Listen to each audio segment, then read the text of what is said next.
भारत सरकार ने ODF free होने का सर्टिफिकेट दे दिया है। मतलब कि अब पटना में लोग खुले में शौच नहीं करते हैं, लेकिन हकीकत इससे बिल्कुल अलग है।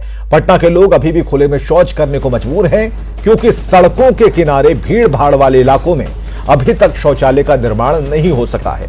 पटना के बेली रोड को ही देख लीजिए, सगुना मोड़ से लेकर डाक बंगला तक कहीं भी शौचालय नहीं दिखाई पड़ता, और ऐसे में लोगों की मजबूरी है कि वे खुले में शौच कर रहे हैं। स्थिति का जायजा लिया है शैलेंद्र ने। ओडीएफ घोषित कर दिया गया है, भारत सरकार ने सर्टिफिकेट दे दिया है, लेकिन आप देखिए लोग अभी भी खुले में शौच कर रहे हैं। उनकी मजबूरी है, चूंकि पूरे बेली रोड पर जब आप सगुना मोड़ से गांधी मैदान या डाक बंगला तक जाते हैं तो कहीं भी आपको शौचालय की व्यवस्था नहीं दिखाई देगी। इक्का दुक्का शौचालय कहीं मिलेगा तो वहाँ भी या तो ताला बंद है या गंदगी इतनी है कि लोग उसमें जा नहीं सकते हैं। तो लोगों को ऐसे में मजबूरी है कि सड़क पर वो खुले में शौच करते हैं।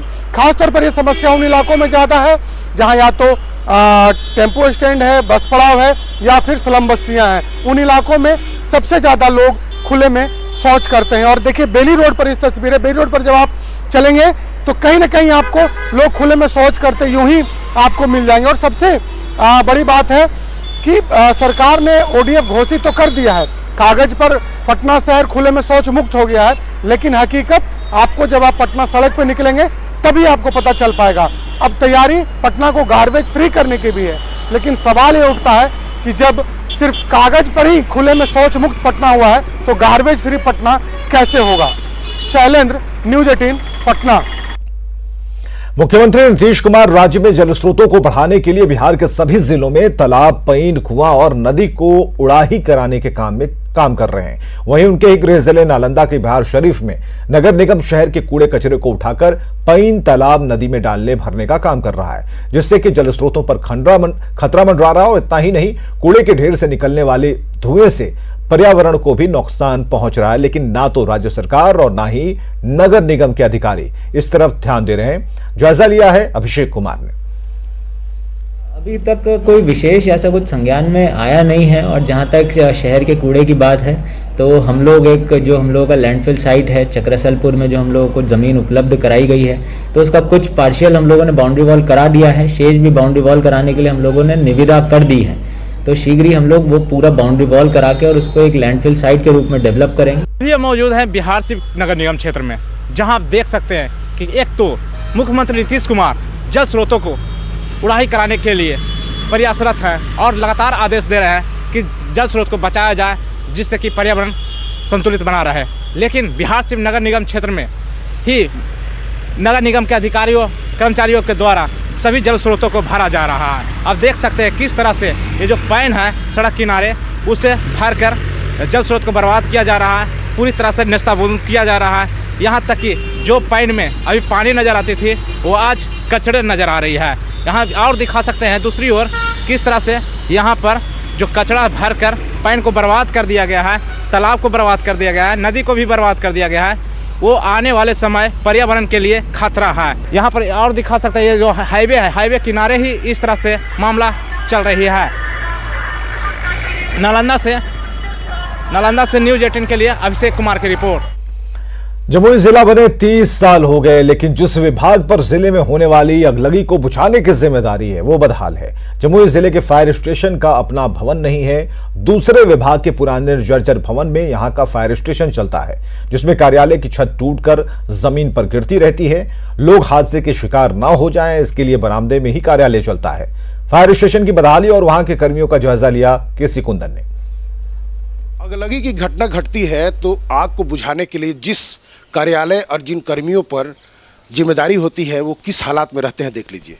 जमुई स्टेशन, ये जमुई जिले का फायर ब्रिगेड स्टेशन का ऑफिस है और देख सकते हैं कि स्थिति क्या है। अगर छत की तरफ गौर करिएगा तो नज़र ये है कि हालात ऐसा है कि बड़े बड़े चट्टान टूटकर गिरते हैं, और अगर नीचे देखा जाए तो आप देख सकते हैं कि क्या हालात है। जो चूहे हैं वो मिट्टी निकाल कर रख दिए हैं।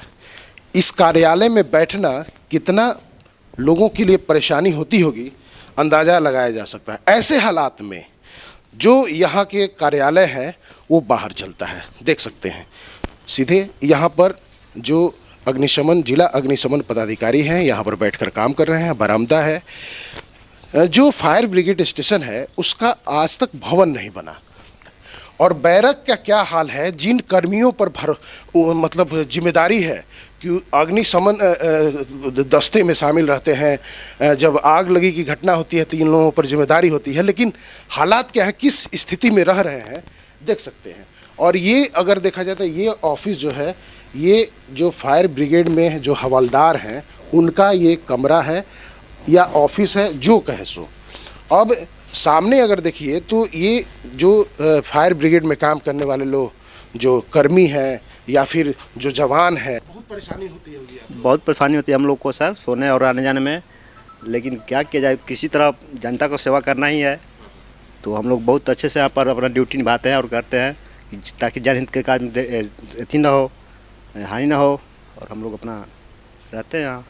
ये हवलदार साहब, अच्छा बहुत परेशानी होती होगी आप लोगों को? जी श्रीमान, बहुत परेशानी है ना। यहाँ हम लोग का अपना पानी पीने के कोई सुविधा है न, लाइटिंग बाथरूम है, 5 गो मात्र यहाँ सिपाही है और 3-3 गो बड़ी गाड़ी है, जबकि एक गाड़ी पर 4 सिपाही, एक हवलदार की यहाँ जरूरत पड़ता है। मतलब कर्मी की कमी है, बहुत सी कर्मी की कमी है और संसाधन की कमी है। यहाँ तक कि इन लोगों के लिए अलग पीने के लिए पानी का भी व्यवस्था नहीं है। ऐसे में अंदाजा लगाया जा सकता है कि जिन लोगों पर फायर ब्रिगेड को संभालने की जिम्मेदारी है उनकी हालात क्या है, उनकी स्थिति क्या है। ऐसे में ये लोग परेशान हैं, इंतजार में है कि सरकार और विभाग इनके लिए पूरी व्यवस्था दुरुस्त करेगी। केसी कुंदन, न्यूज़ 18 जमुई। खबरें लगातार जारी हैं, आगे देखिए।